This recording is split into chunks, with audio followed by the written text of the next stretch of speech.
নতুন বছর শুরু হওয়ার সাথে সাথেই আমরা অনেক স্বপ্ন দেখি, অনেক পরিকল্পনা নিই, কিন্তু বছরটির কিছু মাস পেরোতে না পেরোতেই সেই স্বপ্নগুলো আমাদের একদম ভেঙে চুরমার হয়ে যায়। আচ্ছা, আপনাদের মধ্যে কতজন আছেন যারা ইংলিশে কথা বলার স্বপ্ন দেখেছেন, ইংলিশে কথা বলে নিজেদেরকে একটু স্মার্ট এবং কনফিডেন্ট ফিল করার চেষ্টা করেছেন? আপনাদের মধ্যে কতজন গৃহিণী আছেন যারা ভেবেছেন যে প্যারেন্ট টিচার মিটিংয়ে একটু ইংলিশে কথা বলে নিজেদেরকে একটু স্মার্ট করতে পারি? আচ্ছা, আপনাদের এই স্বপ্নগুলো কি পূরণ হয়েছে? আমি জানি স্বপ্নগুলো পূরণ হয়নি, কারণ যদি স্বপ্নগুলো পূরণ হতো তাহলে আপনারা এই ভিডিওটি এখন দেখতেন না। হাতে মাত্র আর 2টি মাস বাকি আছে। চলুন, নতুন বছরে যাতে ইংলিশে কথা বলতে পারেন তার জন্য অভ্যাস আমাদেরকে আজ থেকে, এই মুহূর্ত থেকে শুরু করে দিতে হবে। আজকের এই ভিডিওর মাধ্যমে আপনারা বাড়িতে নিজে থেকে ইংলিশে কথা বলতে পারবেন। শুধু কথা না, বড় বড় বাংলা বাক্যগুলোকে ইংলিশে নিজে থেকে ট্রান্সলেট করতে পারবেন। Hello everyone, my name is Nikita and you are watching Easy to Learn with Subhangi, where you learn English easily with me through Bengali. চলুন আর দেরি না করে আজকের ক্লাসটি শুরু করে নিই। রবি একজন কৃষকের ছেলে। সে একটা ছোট্ট গ্রামে থাকে। তার বাড়ির কাছে একটি পার্ক আছে। পার্কটি বড় এবং সুন্দর। সব থেকে প্রথমে আমরা একটা একটা করে বাক্যকে ট্রান্সলেট করব। প্রথম বাক্যটি আছে, রবি একজন কৃষকের ছেলে। ধরো যদি কোনো বাক্য থাকে, আমি একজন ডাক্তারের মেয়ে, সে একজন পুলিশের ছেলে, ও একজন ইঞ্জিনিয়ারের ছেলে, এরকম যদি বাক্যগুলো থাকে, সব থেকে আগে ওই ছেলেটি অথবা মেয়েটির নাম লিখব। এখানে কে আছে? ছেলেটি রবি আছে, তো রবির নাম লিখব রবি। তারপর আমরা সাবজেক্ট অনুসারে ভার্ব বসাবো। রবি হলো থার্ড পারসন সিঙ্গুলার, তাই এখানে আমরা ইজের ব্যবহার করব। রবি ইজ। তারপর আমরা সম্পর্কটির নাম ইংলিশে লিখব। কে হয়? ছেলে। ছেলের ইংলিশ কি হবে? সান। একটা ছেলে, আ সান। রবি ইজ আ সান। তারপর আমরা অফ এর ব্যবহার করব এবং তারপর আমরা তার বাবা কে হন অথবা সে কার ছেলে তার নামটি বসাবো। Ravi is a son of a farmer. একটা কৃষক, a farmer. Ravi is a son of a farmer. এবার সিমিলারলি কিছু বাক্য দেখো। আমি একজন ডাক্তারের মেয়ে। কি হবে? I am a daughter of a doctor. সে একজন শিক্ষকের ছেলে। He is a son of a teacher. বোঝা গেছে? নেক্সট, সে একটা ছোট্ট গ্রামে থাকে। সে এর জন্য আমরা হি অথবা শি এর ব্যবহার করি। যেহেতু এখানে রবি একটা ছেলে, তাই ছেলেকে উদ্দেশ্য করে আমরা হি এর ব্যবহার করি। এবার আমাদেরকে খুঁজতে হবে বাক্যটিতে ক্রিয়া কোনটি, অর্থাৎ ভার্ব কোনটি। দেখো, বাক্যটিতে আছে সে একটা ছোট্ট গ্রামে থাকে। থাকা হলো একটা ক্রিয়া, অর্থাৎ ভার্ব।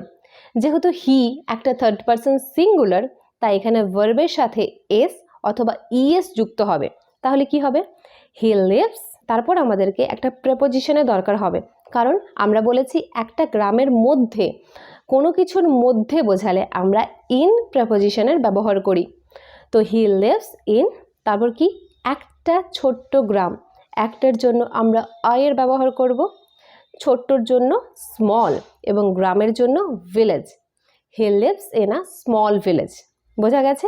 নেক্সট আছে, তার বাড়ির কাছে একটি পার্ক আছে। কোথাও কোনো কিছু আছে বোঝালে আমরা দেয়ার শব্দ দিয়ে বাক্যটি শুরু করব। ধরো আমার বাড়ির কাছে একটা আম গাছ আছে, সেক্ষেত্রেও আমরা দেয়ার শব্দ দিয়ে শুরু করব। যেমন দেয়ার ইজ আ, কি আছে? আম গাছ। আম গাছের English mango tree.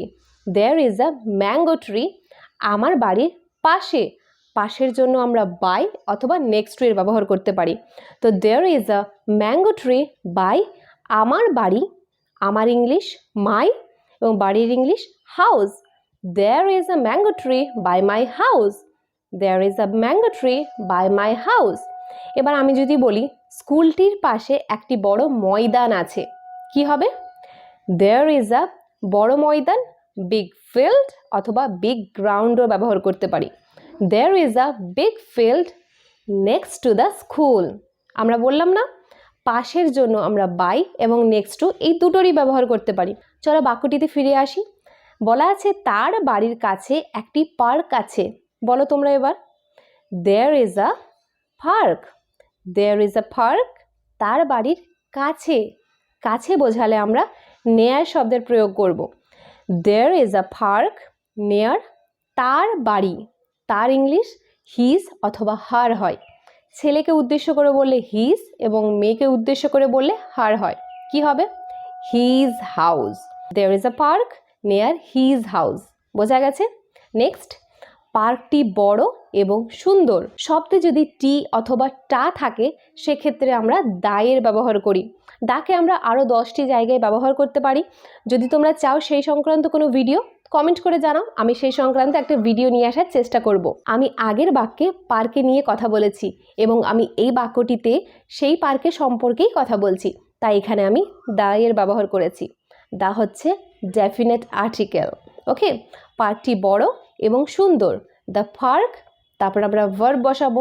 The park একটা সিঙ্গুলার, তাই এখানে আমরা ইজের ব্যবহার করব। পার্কটি বড় এবং সুন্দর, যার অর্থ হলো পার্কটি হয় বড় এবং সুন্দর, তাই এখানে আমরা ইজের ব্যবহার করেছি। দ্য পার্ক ইজ, বড়র ইংলিশ কি হবে? Big. The park is big এবং অ্যান্ড সুন্দর, beautiful. The park is big and beautiful. Next, Ravi প্রায়ই সেই পার্কে যায়। সে সেখানে তার বন্ধুদের সাথে খেলা করে। সাবজেক্ট কি আছে এখানে? রবি। গুড, তাহলে আমরা এখানে রবির নাম বসাবো। রবি প্রায়ই, ইংলিশ হচ্ছে অফেন। রবি অফেন কি করে?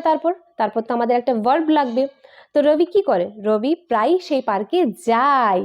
যাওয়া একটা ভার্ব এবং যাওয়ার ইংলিশ গো, কিন্তু এখানে আমরা গো বসাতে পারি না, কারণ এখানে হি হচ্ছে থার্ড পারসন সিঙ্গুলার। তাহলে কি হবে? গোজ। রবি অফেন গোজ, সেই পার্কে যায়। টু দ্যাট পার্ক, আমরা এখানে টু কেন বলেছি? কারণ টু হলো কোনো দিক নির্ণয় করতে আমরা ব্যবহার করে থাকি। আমি কোন দিকে যাচ্ছি, কোনো ব্যক্তি কোনো দিকে যাচ্ছে বোঝালে আমরা টু এর ব্যবহার করি। বোঝা গেছে? রবি প্রায়ই সেই পার্কে যায়। Ravi often goes to that park. That কেন বলেছি? কারণ দ্যাট সেই সম্পর্কে আমরা ইউজ করে থাকি। তোমরা যদি দিস, দ্যাট, দোজ, দিস এই ব্যবহার সম্পর্কে না জেনে থাকো তাহলে আমাকে কমেন্ট করে জানিও, আমি সেই সংক্রান্ত আরেকটা ভিডিও নিয়ে আসার চেষ্টা করব। নেক্সট কি আছে? সে সেখানে তার বন্ধুদের সাথে খেলা করে। সাবজেক্ট হি, কারণ ছেলেকে উদ্দেশ্য করে বললে আমরা হি এর ব্যবহার করি। তারপর আমাদের একটা ভার্ব লাগবে। ভার্ব কি আছে? ভার্ব অর্থাৎ ক্রিয়া। ক্রিয়া আছে দেখো, সে সেখানে তার বন্ধুদের সাথে খেলা করে। খেলা করা একটা কাজ অর্থাৎ ক্রিয়া। খেলা করার ইংলিশ হবে প্লে, কিন্তু এখানে হি থার্ড পারসন, তাই আমরা কি বসাবো? প্লেজ। গুড, এই তো তোমরা সুন্দর পারছো। তো হি প্লেজ কি করে? কোথায়? সেখানে। সেখানে ইংলিশ দেয়ার। হি প্লেজ দেয়ার। কাদের সাথে খেলা করে? তার বন্ধুদের সাথে খেলা করে। হি প্লেজ দেয়ার, সাথের ইংলিশ উইথ। তার বন্ধু হিজ ফ্রেন্ড। এখানে যদি কোনো মহিলা থাকতো তাহলে তার বন্ধু কি হতো? Her friend. সে সেখানে তার বন্ধুদের সাথে খেলা করে। He plays there with his friends. একদিন রবি তার ঘুড়ি নিয়ে পার্কে গেছিল। সে দৌড়ালো এবং ঘুড়িটিকে আকাশে উঁচুতে উড়তে দিল। হঠাৎ করে দড়িটি ছিঁড়ে গেল অথবা ভেঙে গেল। দড়িটির যে সুতোটা সেটা ভেঙে গেল এবং ঘুড়িটি উড়ে চলে গেল। চলো আমরা আস্তে আস্তে করে এক একটা বাক্যকে ট্রান্সলেট করব। একদিন রবি তার ঘুড়ি নিয়ে পার্কে গেছিল। দেখো গেছিল, এটা কিন্তু অতীতকাল, পাস্ট টেন্স, সিম্পল পাস্ট, ঠিক আছে? তো একদিনের ইংলিশ হবে ওয়ান ডে। তারপর আমরা সাবজেক্ট বসাবো। সাবজেক্ট কে আছে? রবি। ওয়ান ডে রবি তার ঘুড়ি নিয়ে পার্কে গেছিল। যাওয়ার ইংলিশ গো, কিন্তু গেছিলোর ইংলিশ ওয়েন্ট। ওয়েন্ট হচ্ছে গো এর past form. One day Ravi went, কোনো দিক বোঝালে আমরা কি ব্যবহার করি? টু, যেটা আমি তোমাদেরকে আগের বাক্যেই বললাম, তাই না? তো Ravi, one day Ravi went to the park. The park কেন বলেছি? অ্যাগেন আমি ওই পার্কের সম্পর্কেই কথা বলছি, তাই এখানে আমি দায়ের ব্যবহার করেছি। One day Ravi went to the park. কি নিয়ে গেছিল? তার সাথে একটা ঘুড়ি নিয়ে গেছিল, তার ঘুড়িটিকে সাথে নিয়ে গেছিল। সাথের ইংলিশ উইথ, তার ইংলিশ হিজ, আর ঘুড়ির ইংলিশ কাইট। পুরো বাক্যটিকে কি হবে? একদিন রবি তার ঘুড়ি নিয়ে পার্কে গেছিল। একদিনের English one day. One day Ravi went to the park with his kite. Good. সে দৌড়ালো এবং ঘুড়িটিকে আকাশের উঁচুতে উড়তে দিল। সে দৌড়ালো, দৌড়ানোর ইংলিশ কি হবে? রান, কিন্তু সে দৌড়ালো। পাস্ট ফর্ম ran, ran হচ্ছে রানের পাস্ট ফর্ম। সে দৌড়ালো, হি ran, এবং অ্যান্ড ঘুড়িটিকে আকাশের উঁচুতে উড়তে দিল। ঠিক আছে, কোনো কিছু কাজ করতে দেওয়া, পারমিশন অথবা রিকোয়েস্টের অর্থে আমরা লেটের ব্যবহার করি। ধর আমি যদি বলি আমাকে ঘুমাতে দাও, কি হবে? Let me slip. আমাকে প্রথমে যেতে দাও, লেট মি গো ফার্স্ট। আমাকে এটা করতে দাও, লেট মি ডু ইট। বোঝা গেছে? তাই এখানে রবি ঘুড়িটিকে অনেক আকাশের উঁচুতে উড়তে দিল, তাহলে কি হবে? লেট ঘুড়িটিকে, the kite, let the kite আকাশের উঁচুতে উড়তে দিল। উড়তে দেওয়া একটা ভার্ব, এখানে কি হবে? Verb fly. ফ্লাই মানে হচ্ছে ওড়া। লেট দ্য কাইট ফ্লাই, কোথায়? উঁচুতে। উঁচুর ইংলিশ হবে high. Let the kite fly high, কি হবে তারপর? আকাশের মধ্যে। ঘুড়িটি কিন্তু আকাশের মধ্যেই উড়ছিল, তাই তো? তাই এখানে আমরা ইনের ব্যবহার করব, ইন দ্য স্কাই। আবার পুরো বাক্যটা কি হবে? সে দৌড়ালো এবং ঘুড়িটিকে আকাশের উঁচুতে উড়তে দিল। রবি ran and let the kite fly high in the sky. বোঝা গেছে? চলো পরবর্তী বাক্য কি আছে? হঠাৎ করে দড়িটি ছিঁড়ে গেল এবং ঘুড়িটি উড়ে চলে গেল। হঠাৎ করে ইংলিশ হবে সাডেনলি, এবং সাডেনলি হলো একটা অ্যাডভার্ব। সাডেনলি দড়িটির ইংলিশ হবে স্ট্রিং। দড়িটি বলেছি তাই এখানে আমরা দায়ের ব্যবহার করব। দ্য স্ট্রিং ব্রোক মানে হচ্ছে ভেঙে যাওয়া অথবা ছিঁড়ে যাওয়া। সাডেনলি দ্য স্ট্রিং ব্রোক, এবং অ্যান্ড ঘুড়িটি উড়ে চলে গেল। ঘুড়িটি বলেছি, শব্দে যখন আমরা টি এর ব্যবহার করব তখন আমরা দায়ের ব্যবহার করি। দ্য কাইট উড়ে যাওয়ার জন্য আমরা ফ্লাই অ্যাওয়ের ব্যবহার করি, কিন্তু উড়ে চলে গেল পাস্ট ফর্ম, তাই এখানে আমরা ভার্বটির পাস্ট ফর্ম ইউজ করব, এবং সেটা হলো ফ্লিউ অ্যাওয়ে। ফ্লাই অ্যাওয়ের পাস্ট ফর্ম হচ্ছে flew away, and the kite flew away. বোঝা গেছে? চলো পুরোটা আরেকবার পড়ে বলি। One day Ravi went to the park with his kite. He ran and let the kite fly high in the sky. Suddenly the string broke and the kite flew away. রবি দুঃখিত ছিল, সে সব জায়গায় খুঁজলো অথবা দেখলো, কিন্তু ওটা খুঁজে পেল না। ঠিক যখন সে প্রায় হাল ছেড়ে দিতে যাচ্ছিল, তারপর আমি গল্পটিকে একটু পজ করেছি। এবার এখান থেকে চলো আমরা এক একটা বাক্যকে ট্রান্সলেট করার চেষ্টা করি। রবি দুঃখিত ছিল, অ্যাগেইন আমি হই ক্ষেত্রে আমরা আই অ্যাম এর ব্যবহার করি। ধরো আমি খুশি, আই এম হ্যাপি। আমি দুঃখিত, আই এম স্যাড। আমি আনন্দিত, আই এম এক্সাইটেড।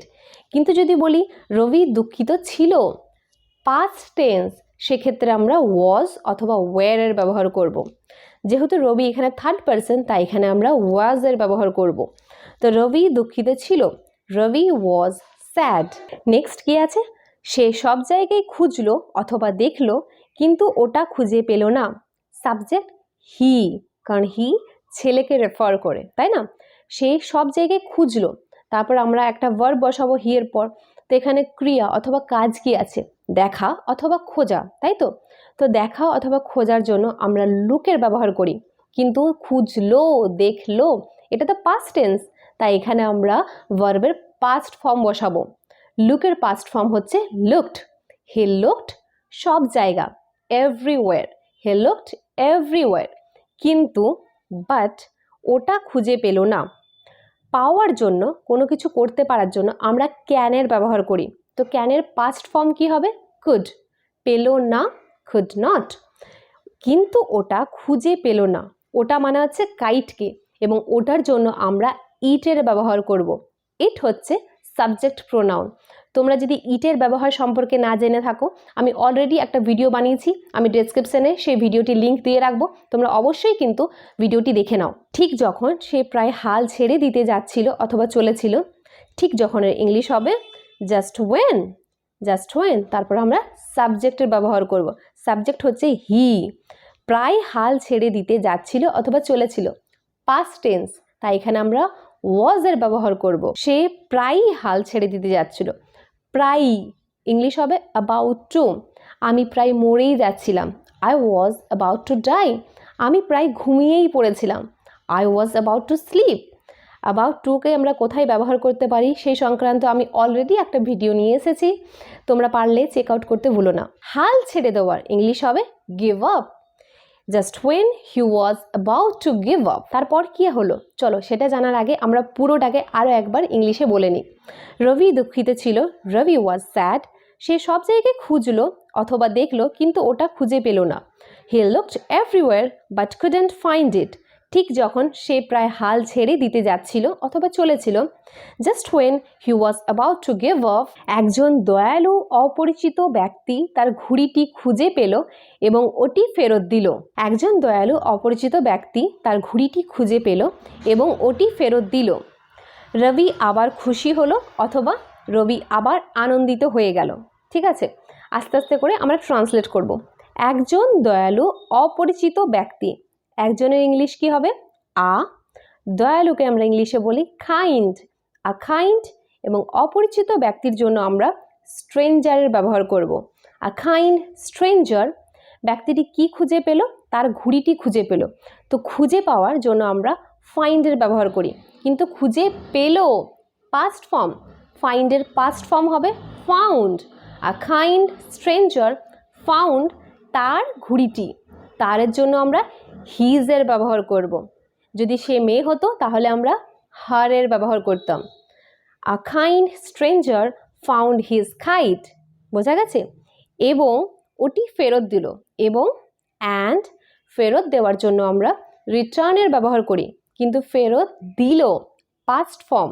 রিটার্নের পাস্ট ফর্ম হচ্ছে রিটার্নড। অ্যান্ড রিটার্নড ইট। ইট কিন্তু সাবজেক্ট এবং প্রোনাউন দুটি অর্থেই ব্যবহার হয়। এক্ষেত্রে ইট সাবজেক্ট প্রোনাউন হিসেবে ব্যবহার হয়েছে, কারণ কাইটের সম্পর্কে কথা বলেছে, কাইটটি তাকে ফেরত দিল, তাই এক্ষেত্রে আমরা ইটকে ইউজ করেছি। রবি আবার খুশি হলো অথবা আনন্দিত হয়ে গেল। কি হবে? রবি সাবজেক্ট প্রথমে আমরা বসাবো রবি। দেখো বাক্যটি কিন্তু অতীতে আছে। রবি আবার খুশি হয়ে গেল অথবা আনন্দিত হয়ে গেল। তো রবি যদি এখন বর্তমানে হতো তাহলে কি হতো? রবি ইজ হ্যাপি অ্যাগেইন। কিন্তু ও হয়ে গেল, তাহলে আমরা ভার্বটিরও পাস্ট ফর্ম বসাবো। তো সাবজেক্ট অনুসারে যেহেতু রবি থার্ড পারসন, তাই এখানে আমরা ওয়াজের ব্যবহার করব। তো রবি ওয়াজ আনন্দিত হয়ে যাওয়ার জন্য আমরা হ্যাপির ব্যবহার করব। Ravi was happy. আবার again, Ravi was happy again. আজকে ক্লাসটি আমি এখানেই শেষ করছি। তোমাদের ভিডিওটি কেমন লেগেছে প্লিজ কমেন্ট করে জানিও।